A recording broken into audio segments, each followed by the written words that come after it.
Welcome back to the Pittsburgh Sports Saviors. It is Friday, December 29th, about 7 p.m. Lee, how you feeling? How was Christmas? How's I'm everything doing all. going? Yeah, I'm doing all right. Christmas was okay. I hung out with some of the family I have down here. Last time I'm gonna see them. It was a nice little Christmas. I must not have been on the nice list because I didn't get anything this year. So I Oh didn't even no, get cold. that's not good. Oh man, Oh, it's all right. How was your uh, Christmas? How you doing? not bad at all. We got the Steeler win as a gift, so you shouldn't be That's acting like you right. didn't get anything. You got the nice Yeah. No. Steeler win, right? Yeah. New Yeah. Year's is coming up. I guess we'll have one more show before then. We'll have the Yeah. post game show, but New Year's Mm-hmm. coming up, and it should be a good couple of days. It should be an interesting game, but guess Yeah. I figure we'll try something new. Have a rundown before we start the show. These are the topics I think we should be able to go over today. Steelers All Week right. 17.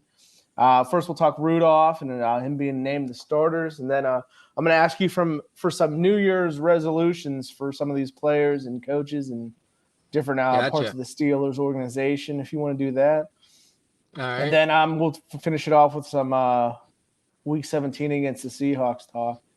But yeah, as Gotcha. I said, or as I mentioned, the big news I think is that Mason has been named the starter officially today. It came out. It was early in the week. It was pretty much assumed that he would be the starter, but it was official today.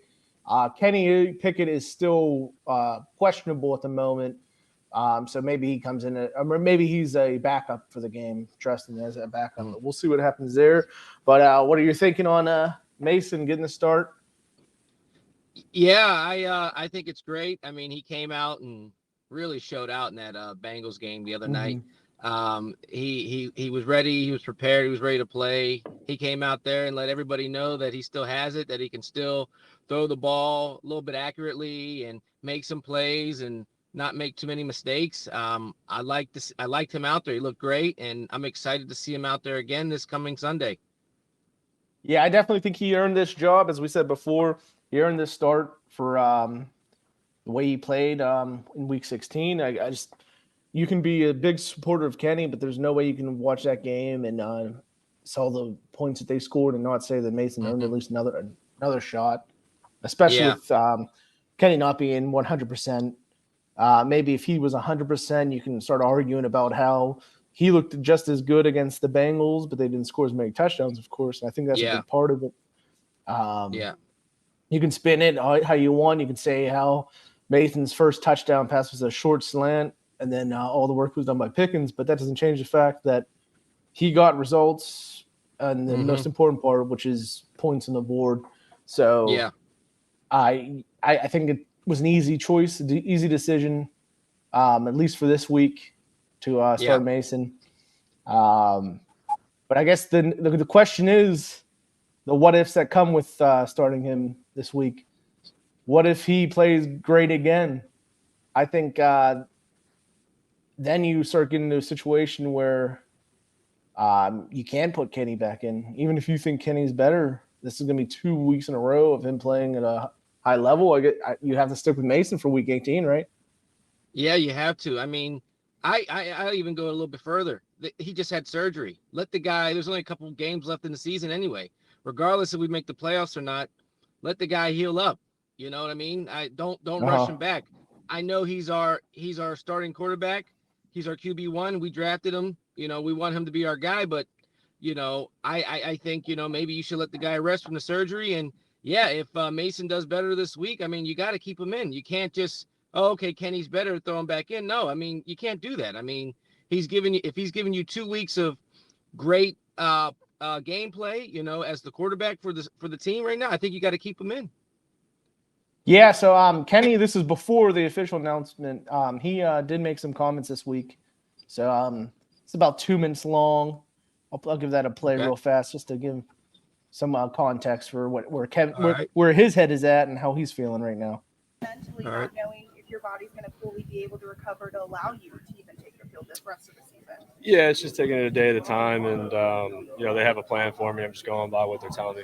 You've had this similar injury. about now is kind of that recovery process. Does it feel the same as last time as far as that progression, that recovery period goes? Yeah, it does. It feels like I'm on track with what I need to do. It's really not how I feel. It's kind of what they see me doing and how they feel like I'm looking, moving around and everything. Is there any one thing that's kind of holding you back right now, keeping you from doing what you want to do? No, it's up to the trainers and what they see me do. Kenny, what have you been able to do as far as mental reps and just kind of going through things to make sure you're staying up to speed? Yeah, exactly that. Getting the mental reps, taking advantage of the stuff that I'm not, getting physically by just standing behind and going through my reads and everything.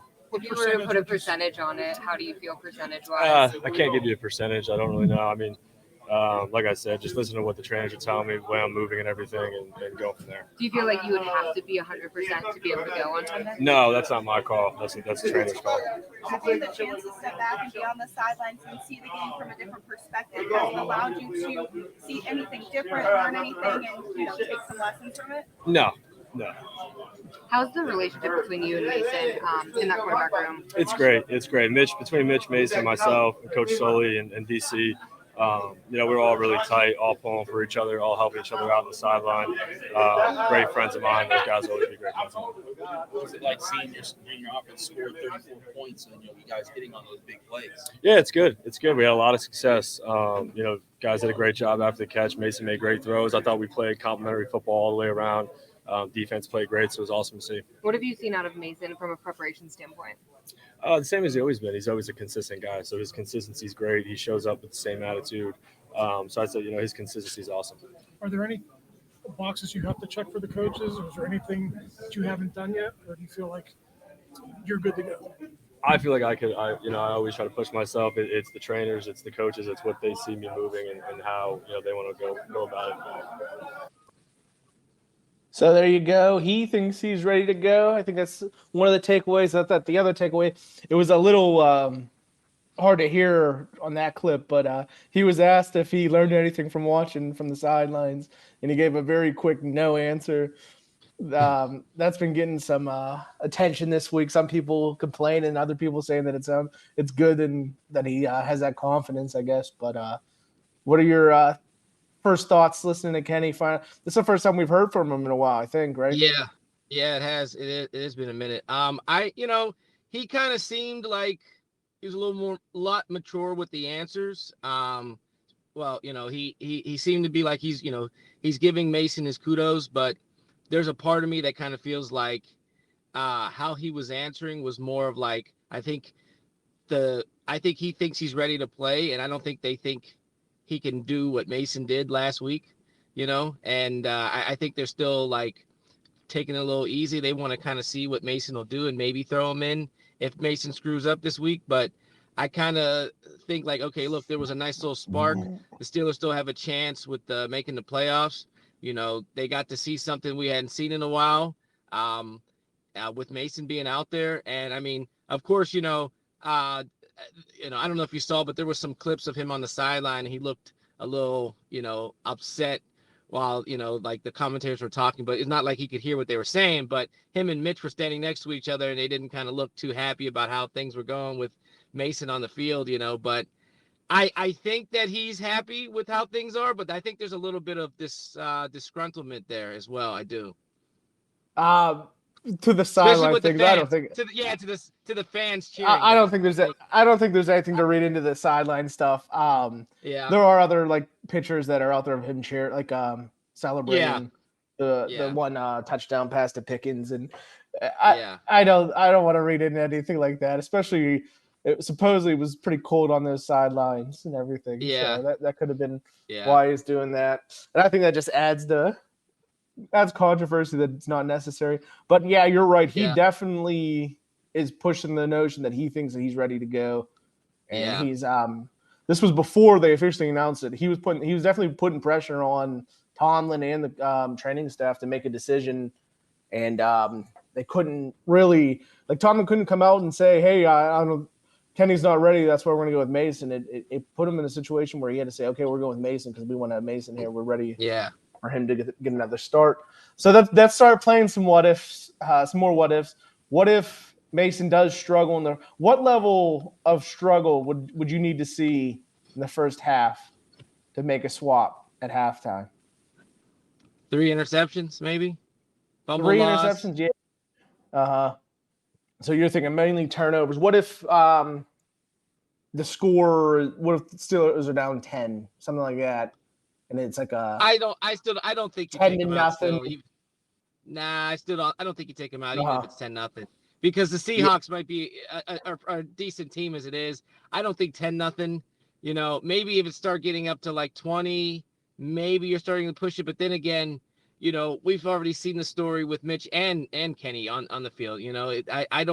I think if he's still playing decent, and he looks like he still might, give us a chance to come back, I think you keep him in, regardless of the score. But Mhm. if he's starting to throw, first half, there's 3 interceptions right there. He's fumbling the ball. He's making bad plays. He's overthrowing the people. Okay, maybe you take him out, or you just let him eat the rest of the game. At that point, it's like, well, the season's over anyway. So I look at it like this: if you have an injury, especially having surgery, I think you should heal as long as possible, regardless of what the trainers say. There's only 2 games left in the season, so even if we win, who's to say we're still even going to make the playoffs? You know what I mean? You just don't know. Mhm. But I'll push back a little. I don't think you would be, if this was Ben Roethlisberger, prime Ben Roethlisberger, I don't think you'd be saying with the season on the line, if he's saying he's ready to go, let's hold him out one more game because we don't want him to come back too early. And with the season on the line, would you, if this was Ben Roethlisberger, prime Ben, I don't think that would be the same case that you'd be. I don't think that would be your argument, right? No, you're So, right, and it wouldn't be. But he's not Ben, yeah, so yeah. So I don't think it's about the fact that you think he doesn't need to come back early. I think you think Mason is the better option at this point, I think right? I do. I think Mason is the better option right now. I do. And if you're thinking it takes 3 interceptions, like you were saying, at that point the game's probably over, unless the defense is also doing something great. So yeah, I'm thinking if it's at that point 3 interceptions, you're probably gonna lose that game no matter what. Whoever comes in the second half there. So yeah, maybe you let Mason finish that game off even. That's why I was thinking like if you're looking at 10-0 and the offense isn't moving the ball. And Mason, the coaching staff did not have faith in Mason Rudolph, as seen by it took 3 games to take Mitch out of there. You know what I mean? Yeah. So Yeah. I'm just looking at it from that perspective of if Kenny is ready to go, as he's saying, and your offense isn't moving at all, do you take that move? You're on the side of no. I don't know how I feel right now. I guess it would be a feel you just have to have in that moment.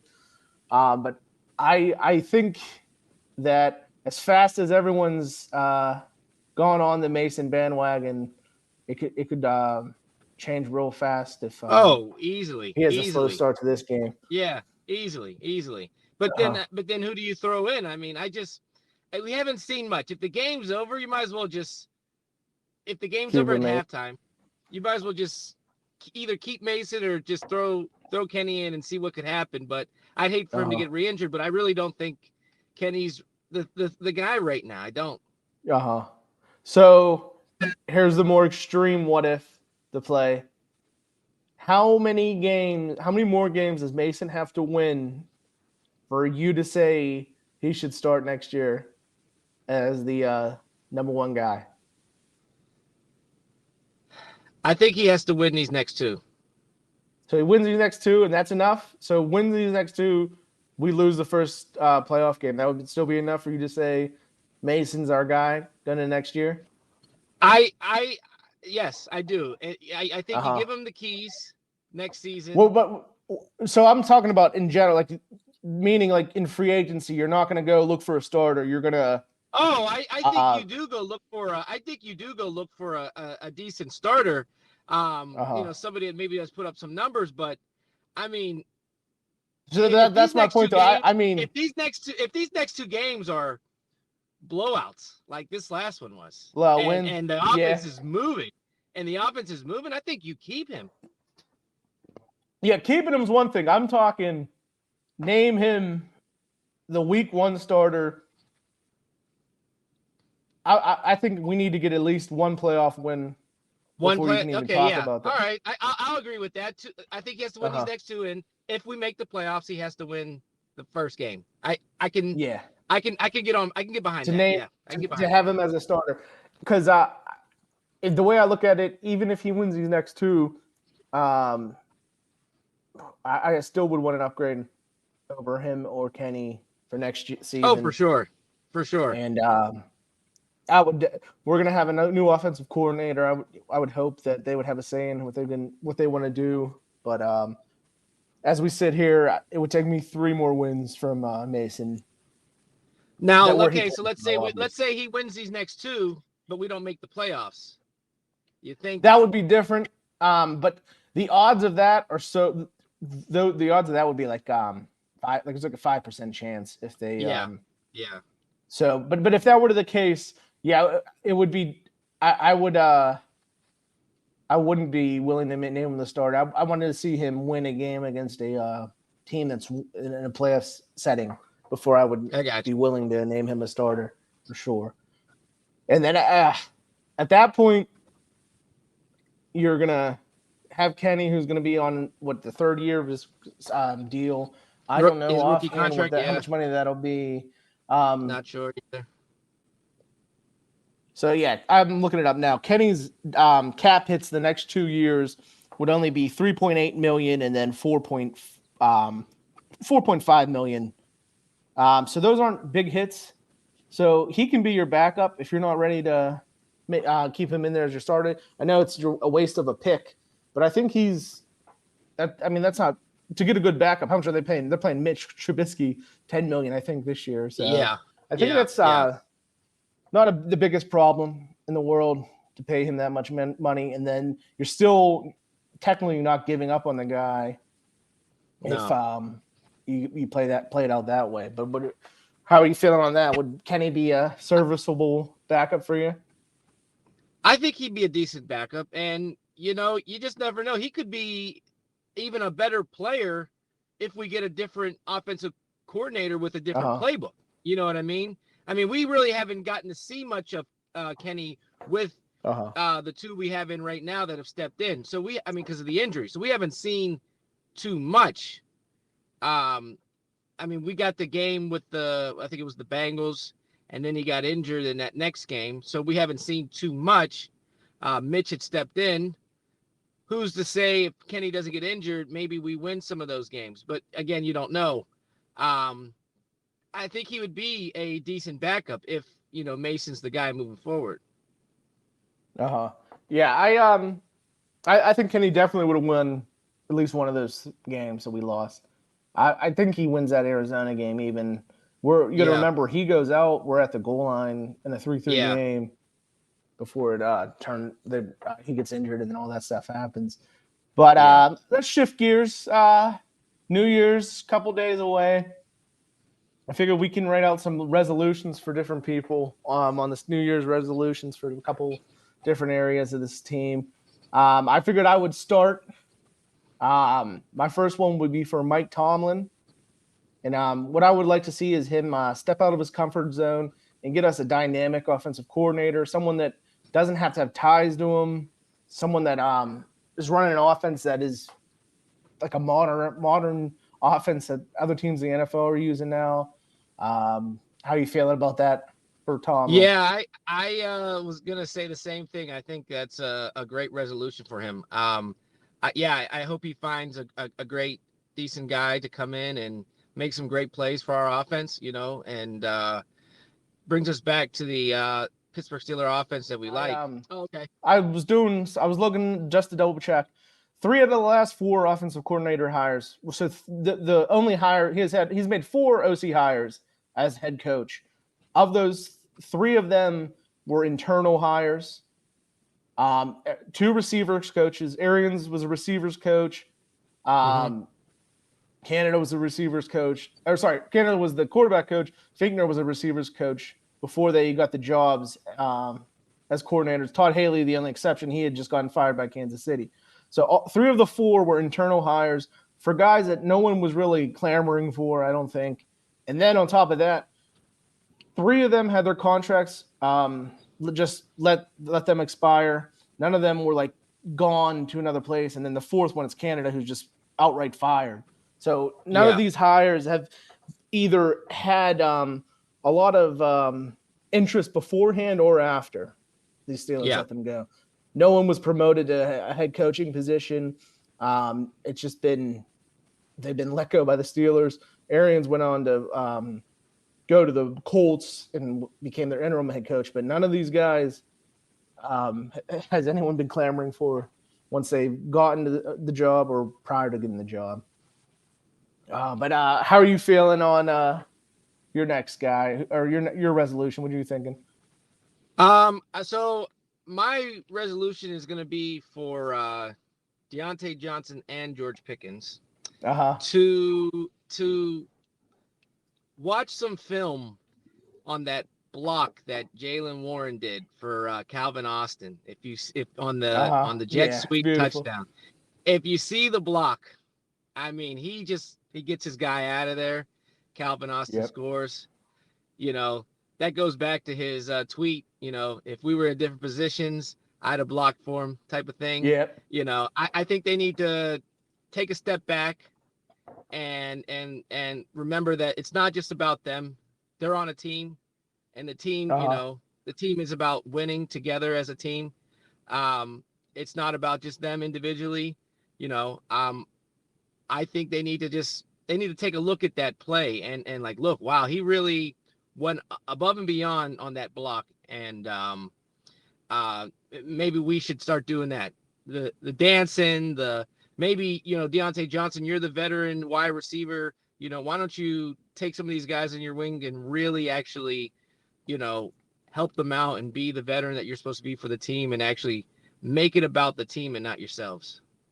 Yeah, I was going to put it in a nicer way, a more politically correct way, where I was going to say to look to have more consistency in performance, attitude, and effort from the two of them. I think that's the way to put it. That's similar to what you're saying for sure. I guess I'll go with another one here. I don't know who to do this for. Maybe Omar Khan, maybe player personnel in general. But let's start putting our offensive linemen in situations where they can succeed. Mainly put them in where the focus of that is like position.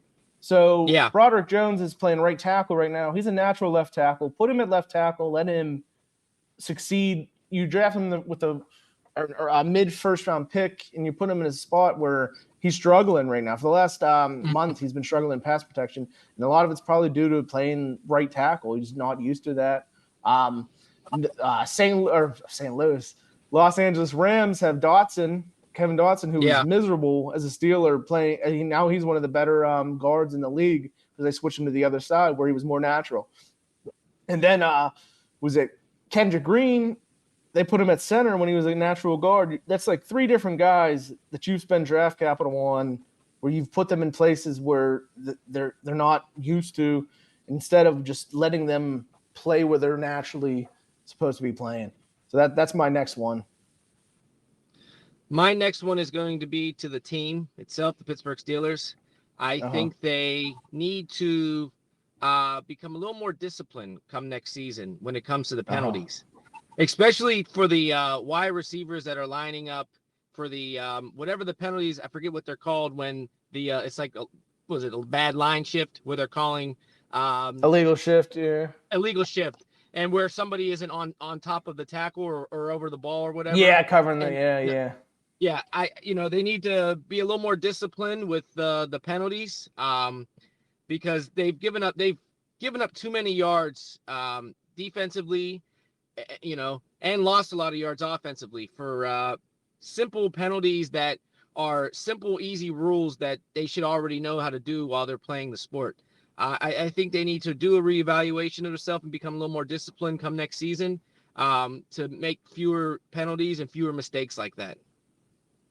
Yeah, I'll give one more. And some of this they couldn't control. Other parts they could control. It's just how about next year have the back seven stay on the field? We need to have fewer injuries. We need fewer suspensions. For fewer players that just show some poor play.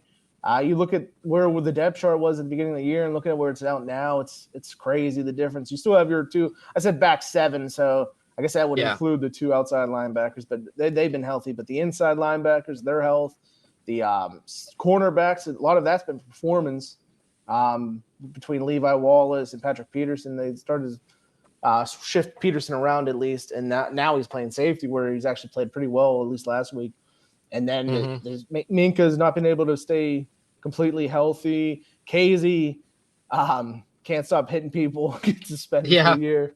So it's that's my last one is just try to stay on the field. My last one is for TJ to break the NFL season sack record next year. Again. Again. Mm-hmm.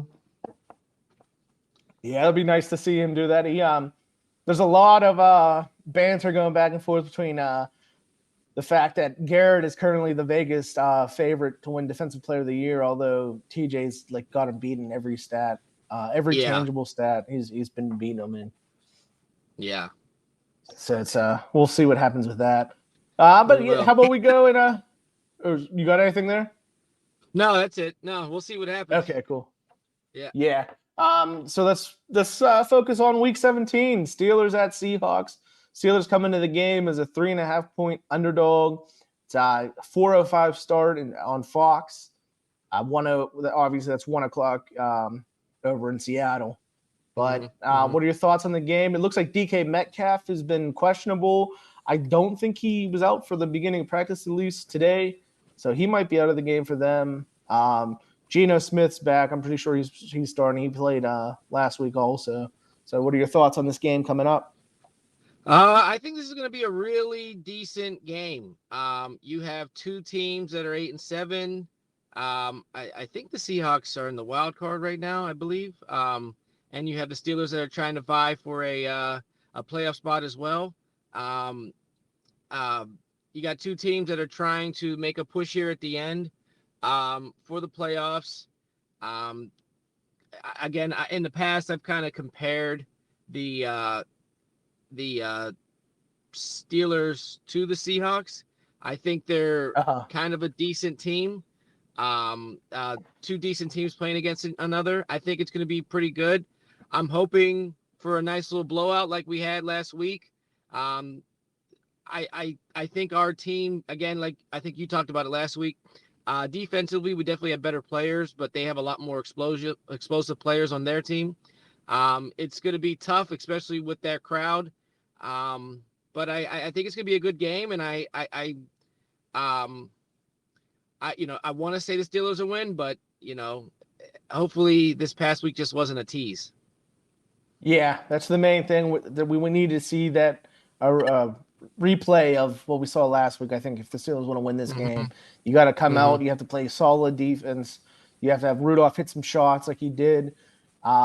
We just need to see that consistency. That's what we've been missing all year, I think. But on top of DK Metcalf possibly being out, the Seahawks will be without Jamal Adams, Frank Clark, and Jason Peters. Those are pretty big names.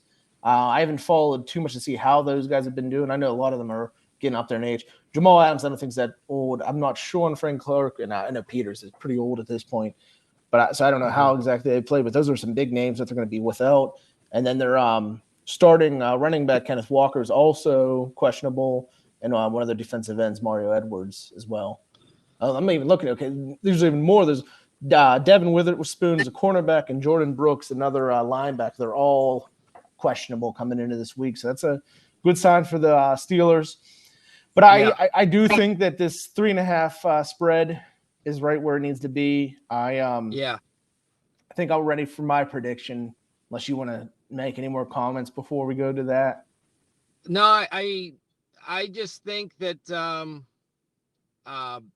last time the Steelers did play the Seahawks, it was in Pittsburgh, and we did give Geno some fits the last time.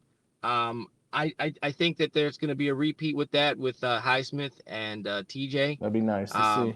It'd be nice. I'm hoping that the defense that they showed up with against the Bengals, I liked how that setup was, and maybe they'll continue with that with Patrick Peterson is safety, and